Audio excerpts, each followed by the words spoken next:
उसी पे ही दे रहे हैं, बस बोल रहे हैं ऐसे। आज से 2 महीने पहले आए थे, हमें 100 उड़ा के गए थे, हमारे कंधे पे हाथ रख के गए थे, हमें 25-25 हजार मिल गई। मगर हमारे तो आज तक ना नौकरी का पता ना किसी चीज। हमसे ये तलक कहा था घर भी देंगे, अरे हमें देने के बजाय हमारे वकील हसन साहब का घर भी छीना। हम रो रहे थे उत्तराखंड में तो खुशी के आंसू थे, आज रोएंगे तो वो खून के आंसू होंगे, खून के आंसू। तो हम भीख तो हमें चाहिए ही नहीं। उन्होंने हमें 25-25 हजार रुपए दिए थे, सम्मान दिया था हमें। मैंने आप सम्मान दे रहे हो तो ले रहे, नहीं तो हम पैसे नहीं ले रहे। इसी ये कोई प्रमाण पत्र लेके आए, हम अपने देश के लिए जान भी दे सकते हैं। जब आप लोग लाओ हमें खड़ा करो बॉर्डर पे, हम अपने देश के लिए जान भी दे देंगे। पहले 2 इंसानियत का फल हमें ये मिला, हमारा घर तोड़ के। हमें इस चीज में बहुत अफसोस और बहुत अफसोस करते रहेंगे। अच्छा, आपके जो क्षेत्र के सांसद हैं मनोज तिवारी, वो लगातार मीडिया पर आकर ये बयान दे रहे हैं कि प्रधानमंत्री आवास योजना के तहत हम उनको मकान देंगे। मनोज तिवारी ने आप लोगों से कोई मुलाकात की अभी तक, या कोई फोन के माध्यम से आपसे कोई बातचीत की हो? भाई वो तो उसी पे ही दे रहे हैं, बस बोल रहे हैं ऐसे।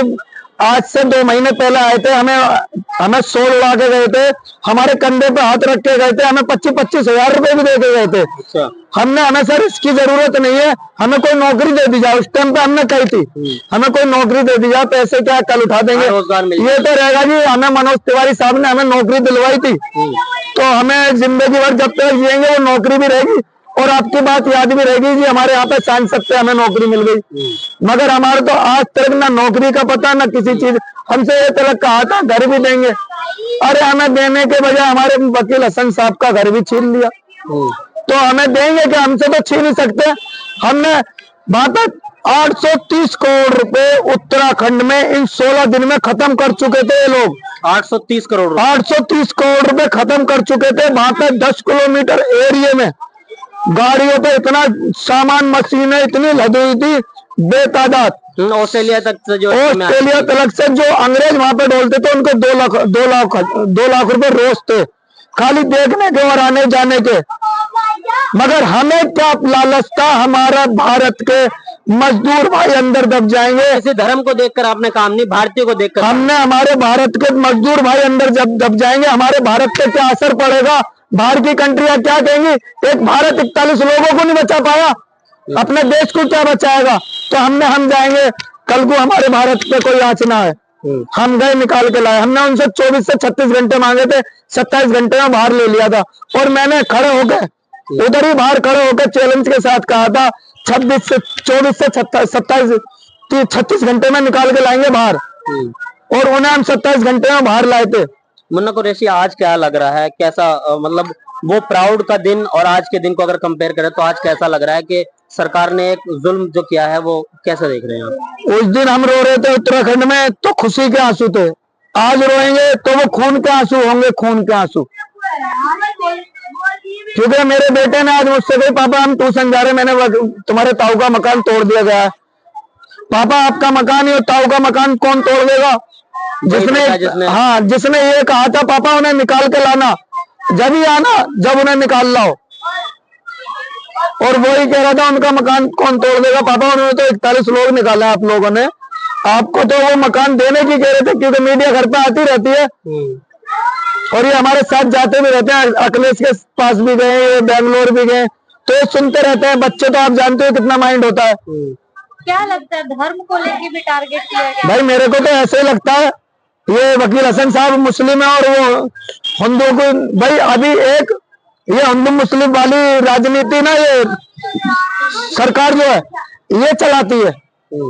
ये जो सरकार है हिंदू मुस्लिम वाली राजनीति चलाती है, नहीं तो बता दो कौन सब ठीक ठाक रहते थे। फ्लैट देने के लिए बोल रहे हैं तो आप अजी ऐसा फ्लैट का क्या करेंगे, ये 80 गज की जमीन है, आज 1-1.5 करोड़ रुपए की। और वो वहां पे मैंने देख रखा है, वहां पे नरेला में लाल क्वार्टर होते हैं, जो फैक्ट्री वाले मजदूर काम करते हैं या वैसे आने इधर उधर के लौंडे, उन्होंने गिरेले तोड़ते डोलते चोर चक्के हैं, वहां पे वो लोग रहते हैं। अगर इससे बेटर ऑप्शन दिया जाता है तो क्या डिसीजन होगा आप लोग? हमें बेटर ऑप्शन तो यही है हमारा, ये वाला मकान बना के दे दिया जाए, या तो जो कॉलोनी में इसी क्षेत्र में उन्हें दूसरा मकान ऐसे ही बना के दिया जाए, 1 मंजिल। अच्छा, जितना जमीन थी नहीं करती तो यहीं पे आज नहीं कल नहीं परसों नहीं हम भूख हड़ताल पे बैठेंगे जरूर। तो भूख हड़ताल पे बैठेंगे? भूख हड़ताल पे बैठेंगे। मैं जरूर बैठूंगा। जब मैं एक चीज ठान लेता हूँ ना तो ठान लेता हूँ, बैठूंगा जरूर। वकील हसन के साथ आप जब इनके लड़ाई साथ लड़ेंगे? मैं लड़ता आया हूँ, इनके साथ जाता हूँ, चलता हूँ। मेरे दोस्त है, मेरे मित्र है, मेरे साथ में काम करा है, हम साथ में जुड़े थे। 2017 से हम साथ में रहे। क्या लगता है जैसे उनके साथ हुआ है, आपका भी घर? मेरे पे तो घर ही नहीं है, मेरे पे तो घर ही नहीं है। मैं तो 8 बाई 10 के घर कमरे में किराए पे रहता हूँ। ये क्या तोड़ेंगे? मेरी जानी तो ले लेंगे। अगर आपका होता तो क्या लगता, वो आपका भी तोड़ते? तोड़ दो। टारगेट के निशाने हमने इन्हें सब इतना बड़ा काम कोई घुस के तो दिखा देता। हम और क्या इन्हें वो दें अपना, और कोई प्रमाण पत्र लेके आए भी, हम अपने देश के लिए जान भी दे सकते हैं। जब आप लोग लाओ हमें खड़ा करो बॉर्डर पे, हम अपने देश के लिए जान भी दे देंगे। पहले 2 से 3 बार नोटिस दिया गया था। अब पहले खाली कराने के लिए मैं बताता हूँ, डीडीओ नोटिस नहीं लाती, बिन नोटिस के ये इतना हिस्सा तोड़ा था इनका 2016 में। अच्छा, ये जो पीछे दिख रहा है थोड़ा सा, इतना हिस्सा 2016 में तोड़ा गया था इनका। इन्होंने उस टाइम भी नोटिस मांगा था, इन्होंने नहीं दिया। वो भाभी रहती है यहाँ पे, उन्होंने इसका प्रयास करा, औरत को देख के वो वापिस चले गए। अच्छा, तो क्या लगता है ये सब प्री प्लान था? क्योंकि जब वो आए तो घर में कोई भी बड़ा सदस्य नहीं था, सिर्फ बच्चे थे जो कि भाभी भी नहीं थी। ये डीडीओ वाले क्या इनसे रिश्वत मांगते हैं? अच्छा, ये डीडीओ वाले इनसे रिश्वत मांगते हैं। इन्होंने वकील भाई ने मेरे से 6 बार कही थी, मुन्ना यार डीडीओ वालों को उन्होंने और हमने 7 लाख रुपए दे दिए, ये फिर पैसे मांग रहे। बता 7 लाख रुपए दिए इन लोगों ने। हाँ, इन्हें ये रिश्वत खोर है। इनके मकान तोड़ दिया। हम 15-20 हजार रुपए में, 15,000 में, 16,000 में गुजारा चला लेते हैं। इन जलबोर्ड वालों की इतनी सैलरी होने के बाद फिर भी रिश्वत से गुजारे नहीं हो रहे। इनके बताओ, इनके कितने बड़े पेट है। बच्चों के साथ बदसलूकी भी हुई है, इस पे क्या एक्शन लेंगे आप? हम इनके खिलाफ कार्रवाई करेंगे, कोर्ट में जाएंगे। अच्छा, इन पे कंप्लेंट लगवाएंगे, इन्हें जेल में करवाएंगे। कहा ऐसा मतलब कहा जा रहा है कि जब बच्चों को बाहर निकाला गया फिर आप लोग को जेल ले जाया गया। मेरे क्या हुआ आप लोगों को? जेल में हमें बिठाया गया, हमारे फोन रख लिए गए। जैसे हम कोई बहुत बड़े क्रिमिनल हैं और हमें हमारे फोन रख लिए गए, हमें वहां पे बिठाया गया। 1 बजे से लेकर 8 बजे तक बिठाया गया हमें। क्या कहना चाहेंगे आखिर मनोज तिवारी और देश के प्रधानमंत्री से? हम मनोज तिवारी जी से कि हर गरीब को हमने मकान दिया है। जी, हमें तो दिया नहीं, हम तो आज भी 8 बाई 10 के कमरे में रह रहे हैं और हमें चाहिए भी नहीं। क्योंकि ये तो बिन दिए तोड़ दे रहे हैं, देने के बाद तो ये बोलेंगे हटा दो, फेंक दे इसे। तो हमें ऐसा मकान नहीं चाहिए भाई। हम तो अपने किसी की मजदूरी, बेलदारी या जो हमारा जो पाइपलाइन का काम होता है, हम जो पाइप नई लाइन डालते हैं, civil line, water line, gas line, ये डालते हैं, हम तो इसी के काम करके जी लेंगे।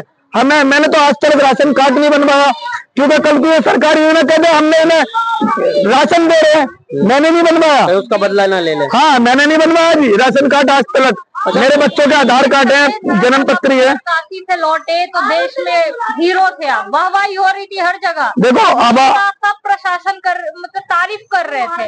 आज वही समय है कि एक छत भी नहीं है आप लोग। ये ऊपर के दिल से तारीफ कर रहे थे, ऊपर के दिल से ना करते तो वकील हसन साहब का मकान ना तोड़ा जाता और जो हम किराए में रह रहे हैं हमें घरों में बिठाया जाता।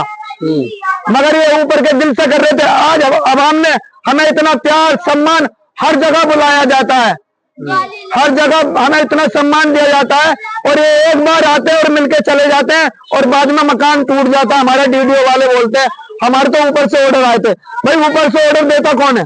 लेकिन डीडीए ने बात करते हुए मीडिया से ये भी कहा कि हमें ये पता नहीं था कि उत्तरकाशी में इन लोगों ने लोगों की जानें बचाई। वो डीडीओ वाले झूठ बोल रहे हैं, झूठ बोल रहे। मैं यहाँ पे खड़े होकर चिल्ला रहा था, मेरी आवाज ऐसी है जैसे आज मैं बोल रहा हूँ। मैंने सर आप क्या अत्याचार कर रहे हो? जिस वकील हसन ने 41 लोगों को मेरे साथ मिलकर और हमारी टीम ने, मुन्ना कुरैशी और वकील हसन को पहचानो तो एक बार हमने 41 लोग निकाले थे और आप उन्हीं को मकान तोड़ रहे हो। उनके कि उनको वाकई में नहीं पता था, पर जैसे ही उनको पता चला वो आए आप लोगों के पास, आप लोग को आश्वासन दिया कि आपको मकान दिया जाएगा, मुआवजा दिया जाएगा और एक नौकरी भी दी जाएगी। मुआवजा कौन सा होता है मेरे को तो आज तक पता नहीं है। मुझे तो ये पता थी पहले कई गाँवों में जमीन रोड निकाल लेते हैं, उसका भाई रोड वाले मुआवजा देते हो। नहीं, मुआवजा मतलब जो मकान टूटा उसका मुआवजा, यानी कि उसके बदले में कुछ पैसे। भाई हमारा घर ही दे दो, हमें मुआवजा नहीं चाहिए। अच्छा, हमें कोई मुआवजा नहीं चाहिए, हमारा ऐसे ही घर बना के दे दो। मतलब भीख हमारा जो हम भीख तो हमें चाहिए ही नहीं। उन्होंने हमें 25-25 हजार रुपए दिए थे, सम्मान दिया था हमें। मैंने आप सम्मान दे रहे हो तो ले रहे, नहीं तो हम पैसे नहीं ले रहे। इसी यही कह के लिए थे, चलिए भाई हमें सम्मान मिल रहा है, कोई बात नहीं, हम सम्मान ले रहे। आगे क्या एक्शन, मतलब आगे के क्या प्रोसेस करेंगे अगर आगे- सरकार बातें नहीं मानती है तो? सरकार बातें मानेगी, क्यों नहीं मानेगी? हमने क्या कुछ करा है? हमने तो 41 लोगों को बचाया, पूरे देश को इतना प्यार मोहब्बत दी है। भाई 41 लोग बचाने का मतलब है हमने 41 फैमिली बचाई। 41 फैमिली का मतलब है 300 लोग हो गए। एक घर में 5-6 लोग होते, 300 लोग बचाना पता है। बचा के तो दिखा दे मोदी जी। चलिए, बहुत बहुत शुक्रिया। मुन्ना कुरैशी थे हमारे साथ।